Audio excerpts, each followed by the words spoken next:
Welcome back to another episode.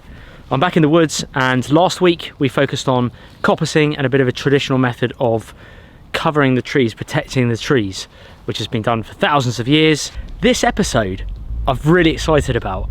It's the first time I will have ever planted a tree to begin with, and the first time planting trees here in my woodland. I'm very excited. I've been on a little field trip to a tree nursery, which we'll talk about in a bit, but to start with, I just want to sort out, because we've got dry weather, I just want to sort out some of the firewood that's under the oven that's all a bit of a mess.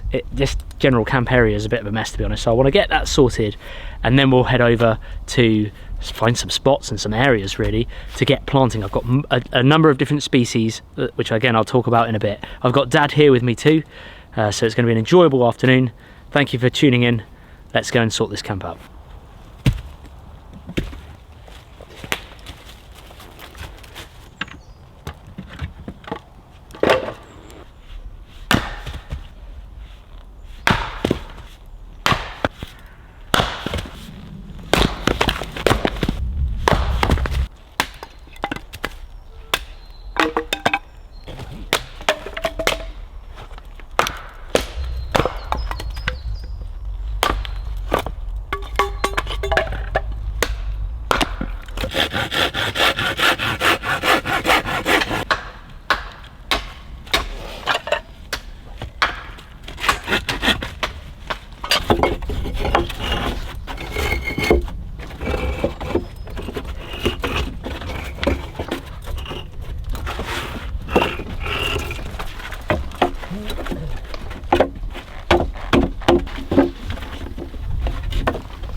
So here are my trees. There's about 50 of them, and there's 1, 2, 3, 4, 5. I think there's a sixth one somewhere. 6 different species, some of which are here in the woodland already, and I think 1 or 2 of which aren't here.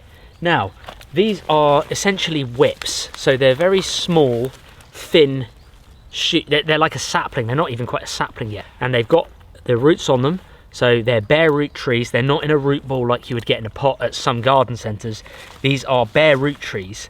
Now, I went to one of the other woodland owners told us about a tree nursery nearby here that do these whips. They normally do them kind of wholesale, so they sell them in batches of like 1,000. But because we were local, they were really happy, really friendly people, and they were obviously full of knowledge about trees and planting and growing them.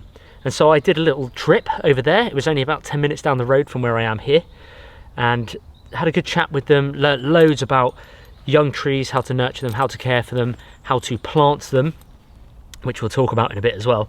And to be honest, I was like a kid in a candy shop, because it was going around looking at all these tree species that they had, some native, some not native, but mostly all native, and just seeing them in different sizes. They had them in small kind of 30 centimetre sizes, then up to like what I've got here, which is 60 to 90 centimetres, and then you can get them bigger, but most of them are kind of 60 to 90. I think they go up to 120 centimetres. But the reason I went for these 60 to 90 centimetres is because cost-wise they are cheaper. Then obviously the bigger the tree you get, the more expensive it gets.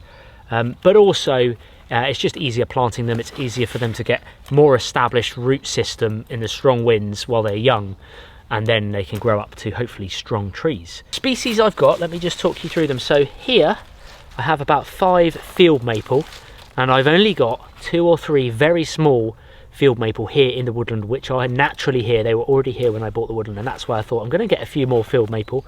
They're a medium-sized tree, and they have a lovely kind of autumn colour. They go really nice yellow. And then these ones are now this is a really interesting one. This is a wild service tree. It is a native tree of Britain, but it's not so well known about, and it has a really beautiful autumn colour when the leaves turn. It grows about 25 metres high, so it's fairly, you know, medium to large. But it's actually quite a bit more sought after now. This is the most expensive of the batch, the Wild Service. And then I've got some hedging plants, because I want to put some of these in between where I did some hedge laying and I laid down some of that hazel. So I've got some blackthorn, which produces the slowberry in berry season, and then I've got some hawthorn, which produces the haws, the red kind of fruits. A couple of reasons I want to use those, but I'm going to talk about those in a bit. So first, I'd really like to go and plant some of these Wild Service trees. I just need to find a nice location for them. Let's go and check it out. Close to the oak trees, but not too close. It's going to throw a load of shade, I think, that oak tree there. But I figure there's a nice light patch up there, and if we potentially took out some of this hazel, there's some small saplings there which will continue to grow, but they won't smother the light from these. So we could take out those hazel, potentially these hazel. That's dead. In fact, that's dead and that's dead. So that will get more light in as well. So should we try one here?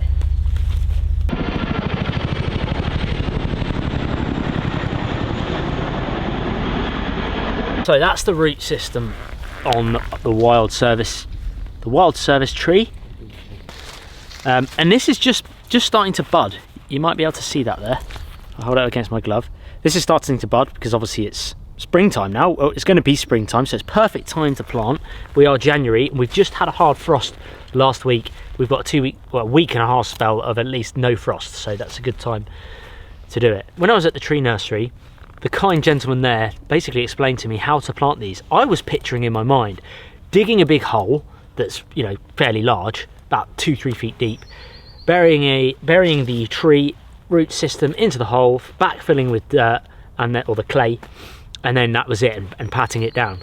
Now it's totally different to that when you're planting whips, and essentially, and he showed me, you just dig in the spade about the depth of the tree root system itself, so level with the top, the highest most root, and then he just wiggled the spade back and forward so that the gap was big enough to then slot the root system in, and then he just back-heeled it. He used the back of his heel, and he said it's called heeling, and he just back-heeled it into the to compress the dirt, the clay, back onto against the tree, and that was it. It was honestly that simple. And he was saying that's because when they are doing tree planting, that's when you're planting hundreds of trees in a day, you need to be able to do it quite quick. So this is clay. All of this is it's pretty much all clay up here. There's a little bit of chalk, but mostly clay. Got my trusty helper. You love digging clay, don't you, Dan? Yeah, I'll be through to Australia. So, because this root system's quite wide, yeah, we'll have to make the gap bigger, bit bigger, because it's not like a narrow root system. There we go. Lovely bit of digging, soft ground. Right, now, with your heel, Dad, just crush that, backfill that in with your foot. That's it.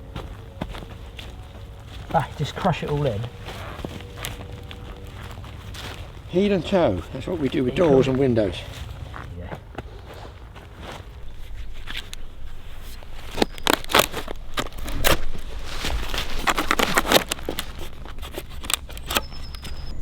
There it is. My first ever tree. The Wild Service tree. That is starting to bud there. So we'll see what that looks like with the leaves in the springtime. And autumn, obviously. It's a nice straight whip, this one. There's only a few side branches low down, but obviously it will grow. These buds here will all shoot out. I know I said in the previous episode that I'm not a fan of the plastic tree protectors or tree collars. I don't like them. They don't look natural in the woodland, but I can see the practical side of it. And what I did in that previous coppicing episode where I made that ring and weaved in the hazel is very time consuming, and it uses a lot of hazel resources. So as much as I'd love to have that around all these plants, I think for these trees, for now, I'm just opting for a stake and a plastic tree cover because they work, and that's why they're used. Now, when I was at the tree nursery, again, the kind gentleman there was showing me how these work, and they've basically got different levels. They're a rectangular tube, and they're that colour, they're that light colour, so that you can it allows light inside as well as, you know, being a protector from deer, but it does allow the light inside of it, sunlight, so the tree can grow. And he was showing me that there's different slits at different heights of the tree protector itself, and so that you can put the stake in depending on what size whip you are planting. Obviously this is to me about 1 meter, and this is not quite 1 meter, but it's going to slide over the top. But before we do that, we need to put the stake in first. Now you can use, I've only bought a couple of stakes just for the video, but for the rest of them I'm going to use just thin hazel, round pieces of hazel to go in the ground, because then it's a little bit more of my own woodland. So we'll just knock this in. Now it needs to be on the prevailing wind, the right side of the prevailing wind.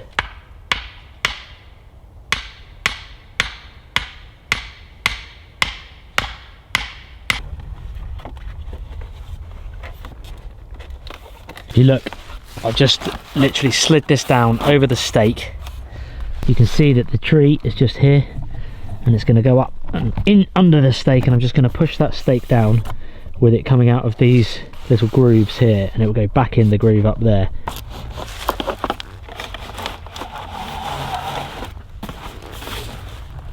There we go. There's my little wild service tree next to the stake, so that will grow up nice and straight. And the first tree planted, Dad. In 80 years time I come back to haunt you and take it for my log burner. You planted a tree before, haven't you, Dad? I have indeed, yeah. Look at the buds on this. Yeah, I've got mine from a conker, a horse chestnut. I planted them. I'm staggered how long they take.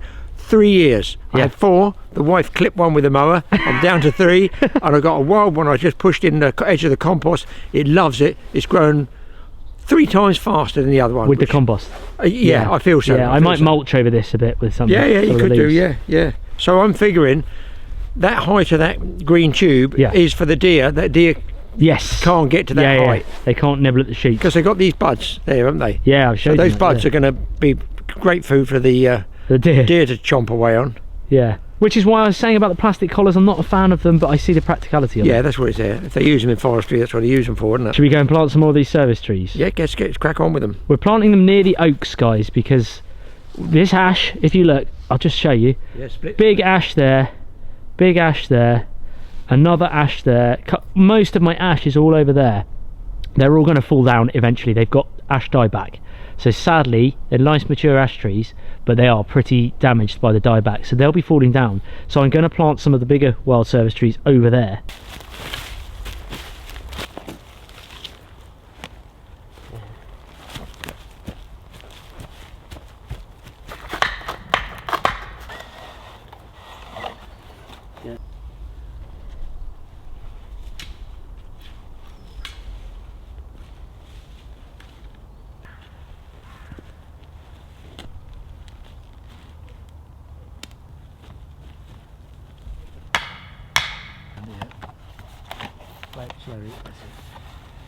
Hazel, we can take that branch out.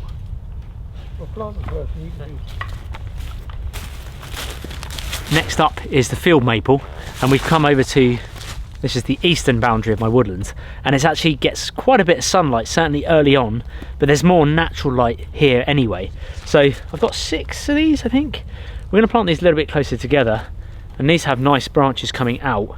So I might try 1 or 2 without any collars on at all, any tree protectors, and just see how much, you know, they get affected by deer, just so I know the damage that could be done. I know I might lose them, but at the same time I might not, and they might flourish into really nice sort of shaped trees. So we're going to plant 1 or 2 fairly close together just here, as there's nice bits of sunlight when the sun rises.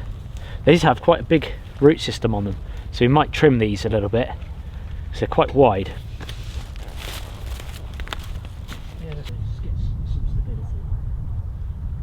Oh, this guy's living dangerously. Look at this one. Well, that's good. Good for the fishing hook. Oh my goodness! That shows how healthy the soil is, though. That's not the hand to be in of a fisherman. You'll be okay with a lumberjack, a forestry management, a gardener, but it's not the hand of a fisherman, because that to me is a big fat trout. But it shows the health of the soil, right? Yeah, it does. Yeah. We're putting back, having over. We've got a nice view here. This is right on the boundary, so this field maple is going to get loads of light, because it's not going to get smothered too much where the dense the dense wood and then it is there, it's not going to get too smothered.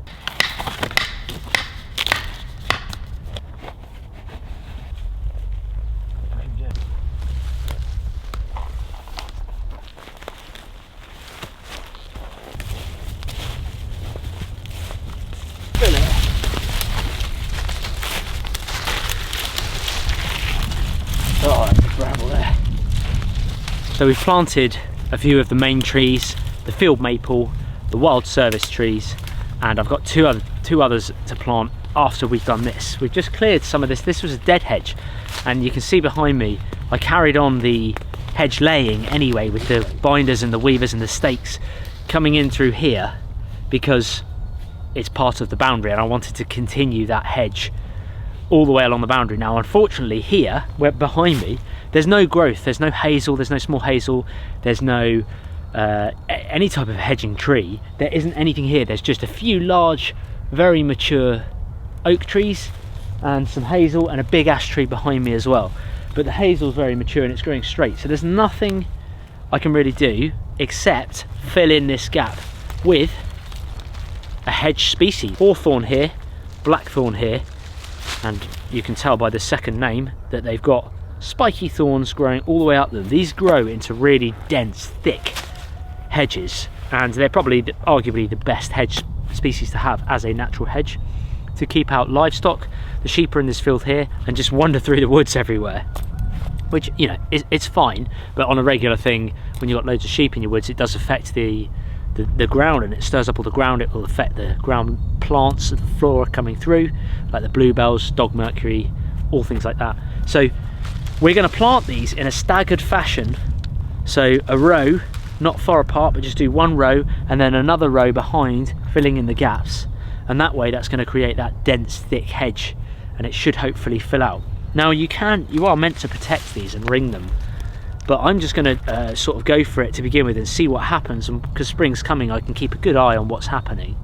It's more from rabbits really. Rabbits are the ones that are going to start stripping off the small buds as they come through, but at the moment they're looking really thorny, so I'm going to actually chance it, brave it, and just see how they go. So we've got to dig a little trench bit and start filling them in, and then this will become, hopefully in 5-10 years time, a nice dense hedge that will be having sloe berries on and the hawthorn fruits on it as well.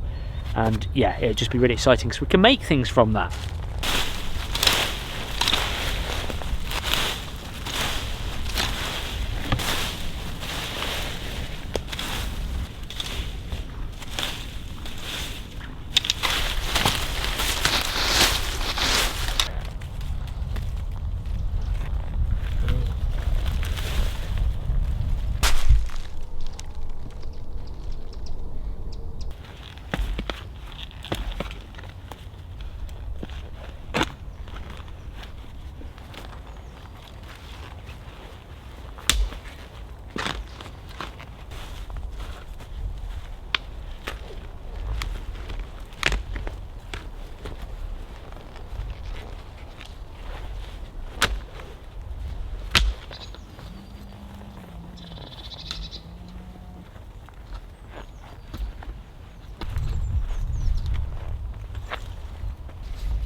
So I've planted all of the hawthorn. This is the hawthorn here, and I've planted it all along here in staggered rows, and now I'm on to this section over here, which is going to be the blackthorn. You can see the difference here.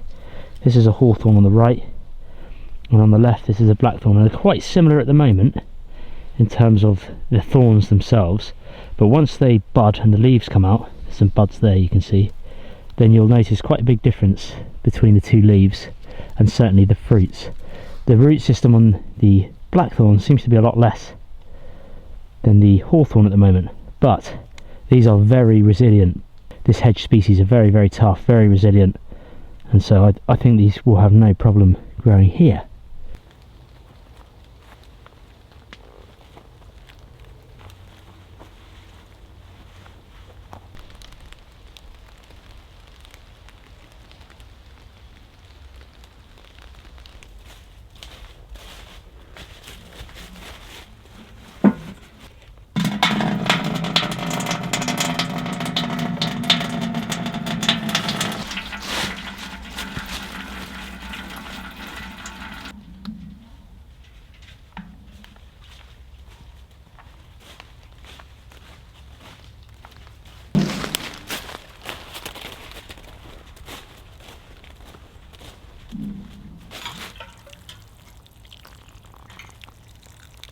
So that is it.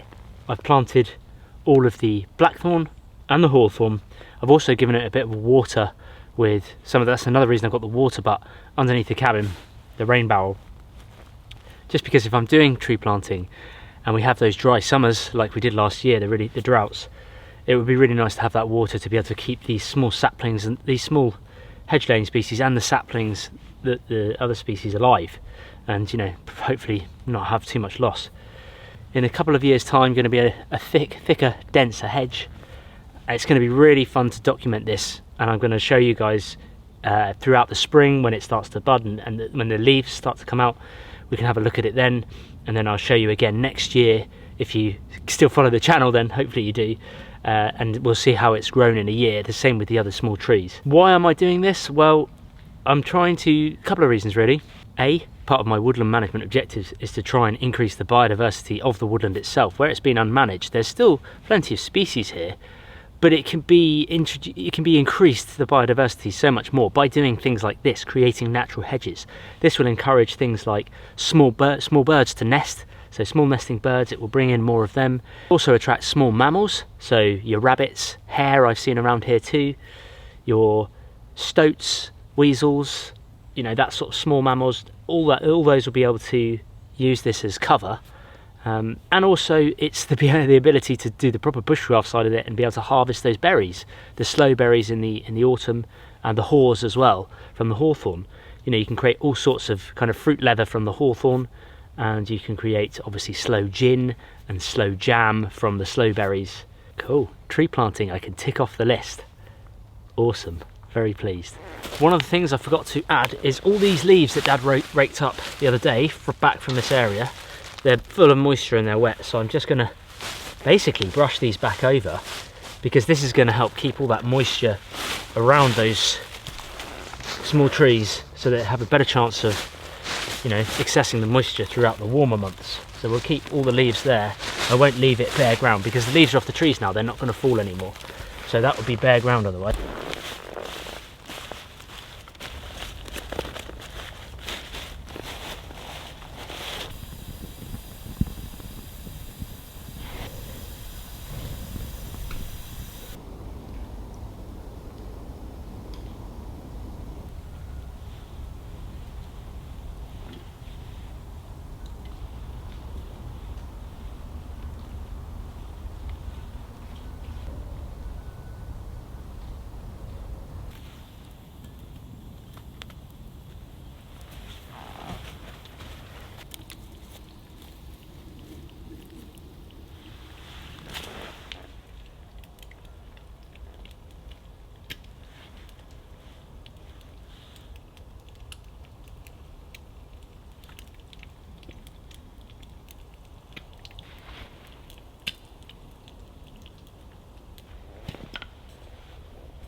So here's an actual ash tree. I think this might have been ash previously. It's now dead, but you can see it's grown around the tree collar, and actually what happens, slide it up, they do grow out these tree collars most of the times, and they split them like that, and that's how they then, obviously the tree collars fall off, or the tree protectors, sorry, fall off, and the tree can then grow.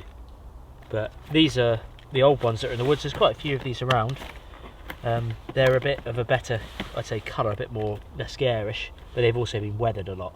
So I've picked a lot of these up, and I will reuse some of these on the other trees that I do plant.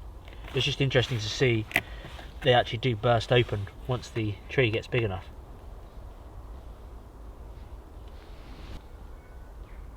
Well, I hope you've enjoyed that episode. Thanks so much for joining me here in the woods. It was fun. It's a new thing for me, might be a new thing for some of you guys, and it's all part of my journey into being a steward of my own little piece of woodland. I'm really enjoying this process. It's all very new to me. There's a tiny little robin just by my feet. He's now by the fire pit. If you enjoyed this episode and anything to do with kind of being a steward of your own woodlands, or just a bit more about nature and looking after it, bushcraft and things like that, I'll pop a link to my Woodland Life playlist, which is up here in the corner or in the description below. Before we round off the video, I just want to give a huge shout out to one of my old school friends, Richie. I hope you're watching this, mate. He's basically set up a company called Lenses for Hire, and it's a really clever idea. Essentially, you go on their website, you choose a huge range of lenses that they've got on there, you choose which lens you want to hire, and you rent it out for a week, a couple of weeks. It's really, really cool. It gets delivered to your door. You get packaging to then send it back to them, and it's a really good concept, and it's allowed me, because I've switched over recently from Canon to Sony, I forked out a fair amount for the new camera, and obviously lenses, a lot of good lenses are just as much as the camera, and so I thought, why don't I test out a few lenses before I then look at buying them, because I don't want to just buy something that I'm not really going to use. So today I've actually been getting shot with this one, which is this is the 100 to 400 mil. So it's a nice, I'm not used to using telephoto kind of zoom lenses. I only use the 17, I think it is, to 135 on there. I'm used to just the smaller ones because of the weight and carrying it all, but I want to try and get more nature shots this year, and this is where it's linking into the Woodland Life series. Is I have so much nature around me, small birds, mammals, larger mammals, deer. There's plenty of deer here. There's rabbits, hare. There's amazing amount of animals and bird life here, and I want to try and capture that this year a lot more. And so before I bit the bullet to buy a really decent telephoto lens, I have gone to Lenses for Hire, to Richie, to try and you know, get used to it, get familiar with it. I'm not used to using these, so a lot of the shots, sadly it's really foggy today, so I wasn't able to get many good shots for the camera in terms of nature. I did a lot of the shots towards the end of the film of the coffee and the bagel and the egg and things like that. That was all shot on this lens, so it was, I don't know how it's come out. Hopefully it's come out good. I've got a few other lenses to try, including one of those beast lenses, the massive ones that was sent to me in like a Pelican hard case. So I've got to look. I'm looking forward to using that. But yeah, I just thought I'd give him a shout out. He's an old school friend of mine. It's worth noting it's only UK only at the moment. So sorry to the guys who are from abroad, but yeah, just if you're interested and you want to try out a different lens for your camera, then I'll link in the description below. I'm not paid to do this, by the way. Richie just sent me some of these lenses, so I thought I'd help him out because he's an old school friend of mine. So if you're interested, please go and follow him, Lenses for Hire. There's all links in the description. Thanks so much for watching, folks. I really appreciate it. If you enjoyed the video, give it a like as usual, and if you want to see more, subscribe. There'll be more to come. Thank you so much for watching, and I'll catch you in the next episode.